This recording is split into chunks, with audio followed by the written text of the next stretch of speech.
Hi guys, welcome back to another video.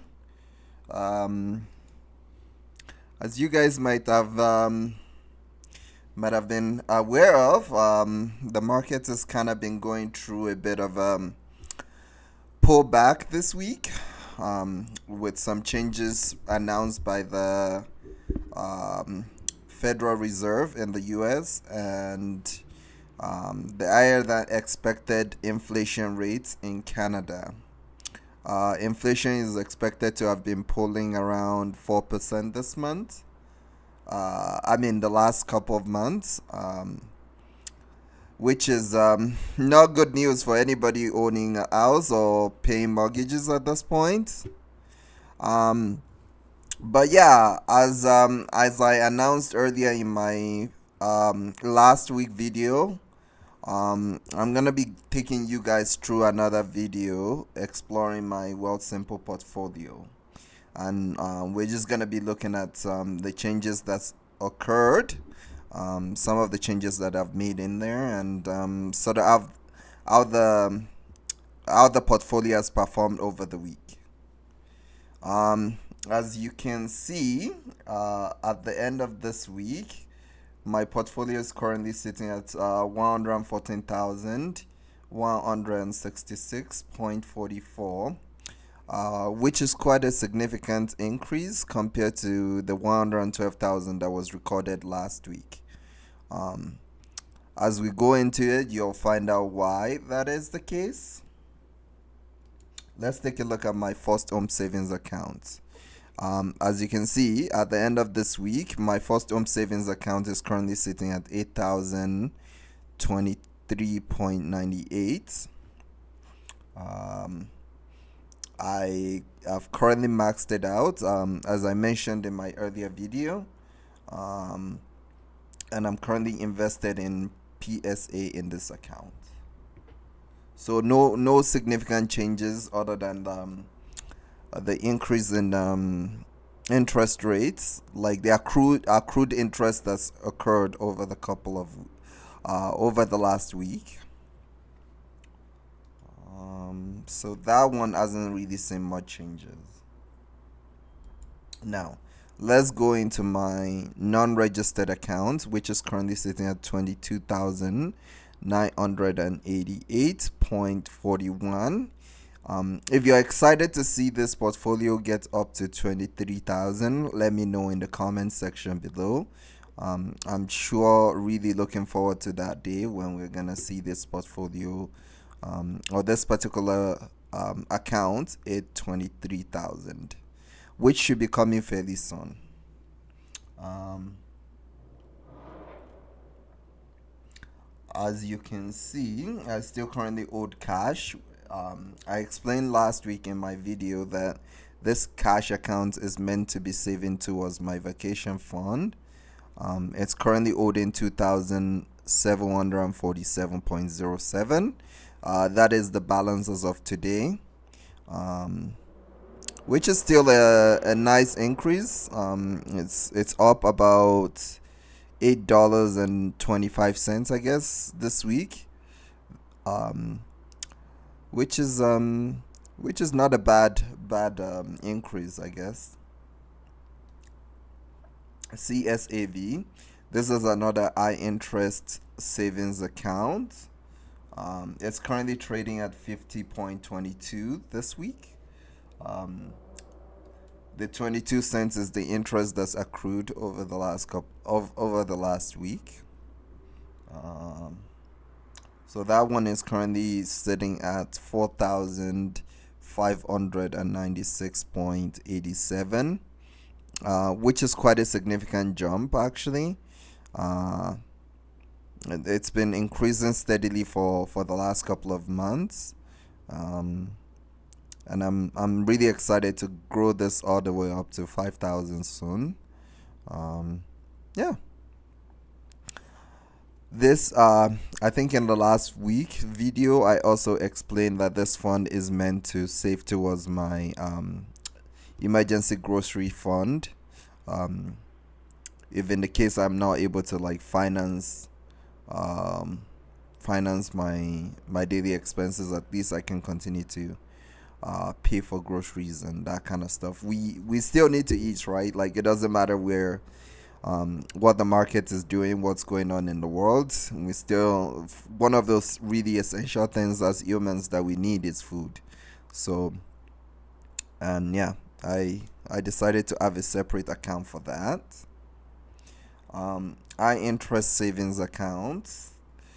This account is currently trading at 50.17 as of today, which is the high interest savings account fund. This account is this position is currently sitting at 6,088.60. Again, this is my actual emergency savings.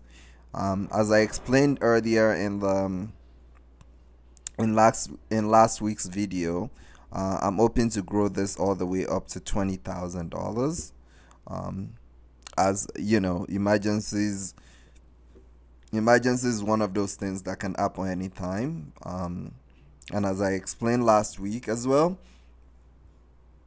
I've had to dip into this fund to cover some of the expenses that I'm currently that I had to incur due to some challenges this year. So this account is currently sitting here. Actually, last week you'll note that it was only at 5,500 and something. I have put the money that I put about $500 on a monthly basis. I add $500 to this position as part of my attempts to get it to the position that I'd like it to be. So on a monthly basis, I add $500 to this position. That's why it's sitting at 6,088.60. And the amount that I did add was for the October position. For the October, instead of adding it in October, I just added every 15th of every month, right? Rather than at the end of the month or the beginning of the month. So this is my other PSA fund that I have in this position. That one is currently sitting at 50.19. The total value of this position is currently sitting at 9,555.87. And this is my closing cost for buying a house, right? Obviously, the expenses associated with buying a house is quite massive.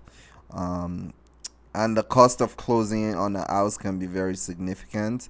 Moving and inspections, lawyer fees, all those kind of stuff that comes with buying a house, those all need to be funded. So hence I do have this fund for that. So that's basically my non-registered account. My retirement account, my RRSP. You'll note here that cash ETF is still one of my major positions here. Last week, I currently held about 800 and something in this account for cash position. But since then, I've sold some positions, I'll explain later on in this video, to add that to this position. Yeah. Brookfield iShare Canadian Financial Monthly Income ETF. This is another one of my newer positions in this portfolio. It's currently trading at 6.46 at the moment.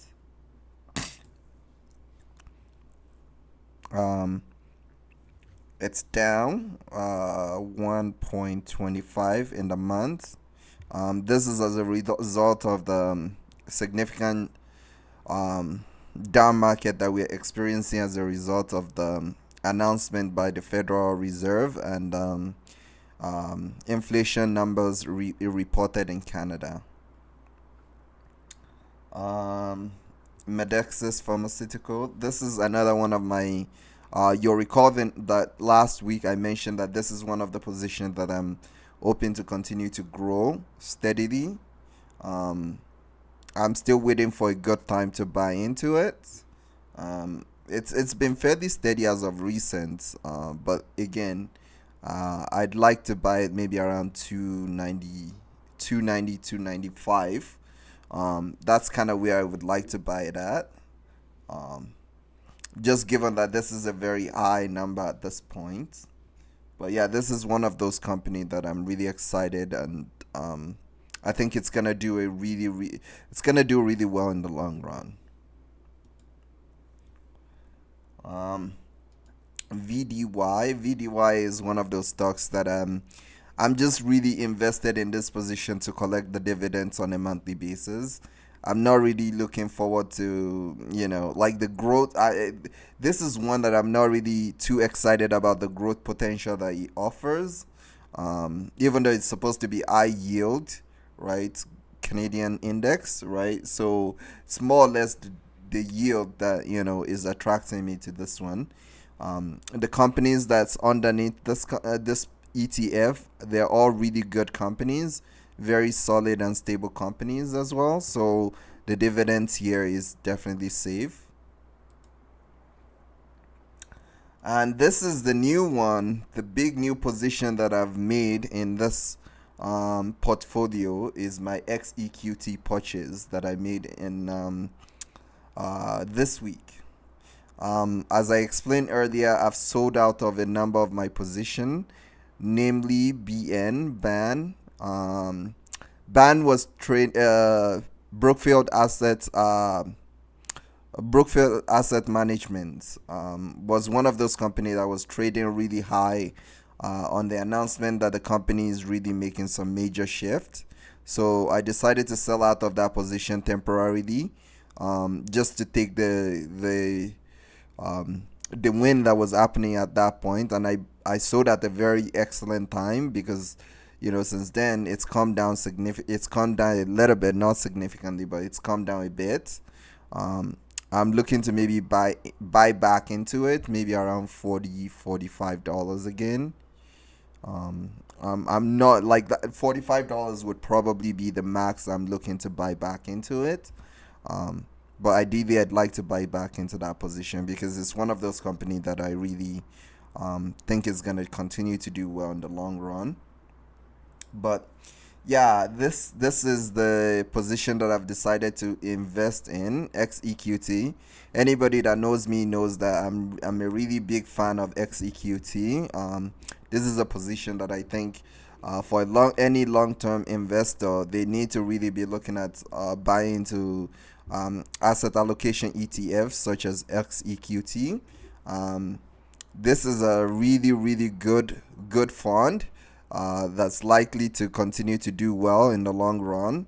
Um, of course, as a result of the market being down, this position is considerably down from what it was trading at last week. So I saw it as an opportunity to buy into it. Um, as you all know, I mentioned in my other videos that I do have another portfolio with TD Financial, which potentially I might share that with you guys at some point in the future. But a majority of the position in that one is XEQT that I'm looking to buy in that one and increase my position in XEQT. So, I'm hoping that within the next week or two that this position is going to bounce back and it's going to recover a majority of the losses. That way I can take the loss from here again. But yeah, this is a really, really good ETF that I think is gonna do well in the long run. And yeah, that is the premise of my the changes that I've made in the last week or so in this particular RRSP uh, account. Now, my tax-free savings account, um, I can't really remember what it was last week, but I know that this account is one that's already done well as well. think was maybe trading around 75,000 something. But it's gone up significantly. Um, just by me investing another $500 into this account, and the interest that is accrued on this position um, has also helped over the long run. As the market is starting to pull back, right? A lot of people are selling their cash ETF and investing in the long run. But given that the purpose of this portfolio was to really use it as a down payment to buy a house in the next couple of months to a year, um, I think this is a really good position for me to continue to hold, um, in cash ETF. Um, I'm excited to continue to collect the interest that accrues on this on a monthly basis for the next couple of months. Um, Currently, the cash ETF is trading at 50.17 today. Generally, this is still a really, really solid ETF. As you can see, it's saying that I'm up 98.50 cents all time. But that's because it's not taking into the account that the interest that accrues on this position is being reinvested back into it, um, and that I'm actually significantly up on this position, much more than it's showing here. Let's get out of here and take a look at what I've been buying and selling over the last week. Even though I've already explained majority of that in this portion, but I think um, it always helps for me to show you kind of like the activity of my account as well. As you can see, I bought some fractional share of XEQT at 11.50. I bought another XEQT limit buy at 2,496. And then I sold some portion of it. You'll see later on. You can see here that I sold some portion of it to buy into XEQT. Um, yeah. Cash fractional buy. So I bought fractional shares of cash, I guess, at some point this week. Again, limit buying. I bought some more cash at some point. HISA fractional buying. I bought some fractional share. More fractional shares. Cash fractional buying. Cash fractional cancelled. So I canceled a position that I was initially open to buy into. But maybe it didn't feel. Sometimes if it doesn't feel at the price that I'm expecting to buy it at, I'll cancel that position and then rebuy it at a much higher price, which within a week, within a day or so, it'll be um, it'll I've made up for the loss that I would have accrued by buying it a little bit higher at that price. Um, but yeah, overall, I think there's not really much more to show you in terms of the activity of my account for the last week. Thank you guys so much for watching my video. If you've enjoyed this video, please click the like button, share the video with your friends, and I will see you guys in the next video. Bye.